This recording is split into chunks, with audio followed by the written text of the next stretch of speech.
Hi, everybody. Ian Bremmer here, and a quick take to kick off your week. Lots going on the Iran front, but frankly, less surprising than the news that U.S. Senator from South Carolina, Republican Lindsey Graham, suddenly passed away. I say suddenly because he had just been in Kiev. He had just been in Ankara for the NATO summit. He's meeting with all these world leaders. He's got a lot of energy. He's working really hard, and then suddenly heart attack and dead. A very, very complicated fellow, and hard to summarize how I think about him in just a sentence. If I go back, I guess the first time I met him was about 15 years ago at the Munich Security Conference, and I would say back then he was clearly one of the most internationally not just recognized, but also respected of U.S. legislators, together with his very close friend, John McCain, who really led the delegation. These were folks. Lindsey was someone that was always, a big get meeting for foreign leaders. They wanted to hear what he had to say. They wanted to understand where he thought U.S. policy was, where it was going.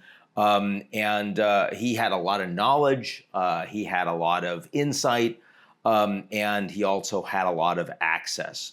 Didn't mean that everybody agreed with him. Didn't mean that everybody liked him, though they found him extremely bright. And they found him charming. They found him funny. He was very convivial. He'd be, sort of leading the U.S. delegation for late night conversations and lots of drinks at Trader Vic's on the Friday night, on the Saturday night. I mean, he enjoyed getting together with everyone there and had lots of access, whether you were, frankly, an intern or a member of the security cordon, or whether you were head of state. He had time for you. So it was very interesting to engage with them and chat with them on that. But I have to say that, I've watched over the last decade international respect for Lindsey deteriorate greatly.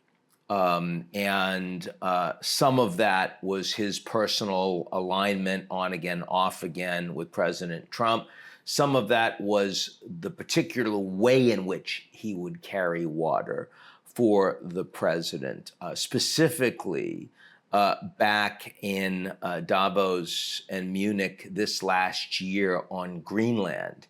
And the meetings that Lindsey would have with the European leaders privately, where he would tell them that you have to give up Greenland. You've got to give it to Trump. It doesn't matter. Otherwise, this relationship is going to be a disaster. NATO is over. The U.S. is pulling out. So much so that leaders thought he was drunk in the meeting, and if that wasn't the case, certainly thought it was wildly inappropriate. And he did a lot of damage. I think that a fair amount of the deterioration in the transatlantic relationship, in individual relations with a number of these leaders, sure, Trump is the president and was elected twice, but Lindsey had a lot of those relationships.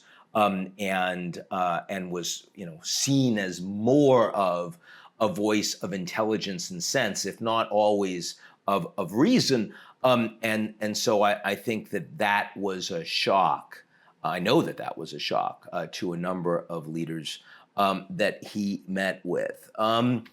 Now, some of Lindsey's actual personally held policies were deeply problematic. His support for the Israeli Prime Minister, Benjamin Netanyahu, no matter what, I think has been damaging to U.S. relations with Israel and in the region, and also for the Israeli people themselves. And certainly his level of indifference to the personal suffering, whether it is Lebanese as a consequence of the Israeli war with Hezbollah, or Palestinians, or Iranian civilians in the war that the Americans and the Israelis engaged in. There were very few wars that the U.S. were involved in, or the American allies, that he didn't like, didn't support, didn't want to go farther. And certainly that led to it helped to increase the level of animosity that many American allies and partners have had for the United States over the past years. Lindsey also believed in American exceptionalism for good.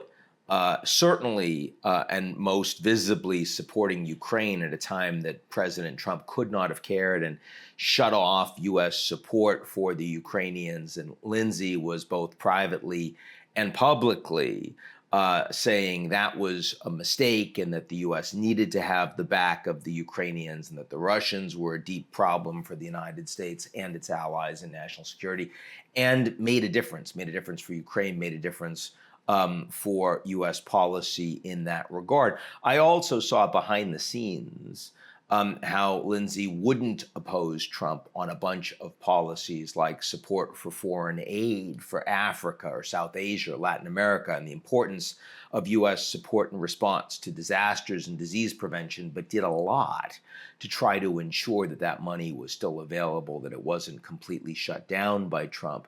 And in that regard, both Republicans and Democrats that worked with him, and he was a phone call that a lot of people made, found quite useful and important at a time when President Trump would not have been.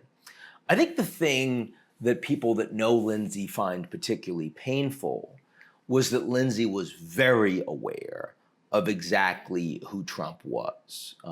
It wasn't about any level of actual personal loyalty to the man or a sense that he represented some greater good. Lindsey was the one that said, if we, the Americans, elect this man, then we will be destroyed and we will richly deserve it. He certainly believed that. And then he went from opposing Trump to supporting him when he became president. And he did it again after January 6th. When Lindsey was one of the most articulate and strong voices in saying, I am done with this man. He has done so much damage to the checks and balances, the rule of law, to the ability to have a free and fair and peaceful transfer of power. And I'm done with this man. I will never come back. And of course, that proved true until it wasn't. And as soon as Trump was coming back, Lindsey was right there by his side and golfing and going to support him. And I thought one of the most interesting quotes from Lindsey in this regard he gave to the New York Times back in 2019 when he said, okay, he's president, to how can I get in his orbit, to how can I get to have a say in what's going to happen today, tomorrow, and next week. That's Lindsey Graham, who thought that having access to the president was the ultimate good for him and for the country. Now, there are a lot of people that you could say that's the ultimate good for him. You'd say that about Howard Lutnick. You'd say that about J.D. Vance, people who are purely transactional and ambitious in the way that they engage, and they want to enrich themselves and they want to have more power. But you can't say that about Lindsey. It wasn't about enriching himself, and it wasn't about just personal access and power. It was also about doing things that he thought was important for the country and for the world, some of which were very deeply misguided, in my view, and I think in the view of most people around the world, and some of which were actually quite important. And, I mean, is it better or worse to have someone like Lindsey Graham who is close enough to Trump to make a difference that could actually matter to the lives of many around the world? And I think it's a very complicated question to answer. I think anyone that thinks they have an answer to that in just a knee-jerk yes or no hasn't given the matter enough thought. I think that Lindsey really did believe in his country. I think he really truly believed he was a patriot. And I think he ended up a deeply, deeply tortured soul.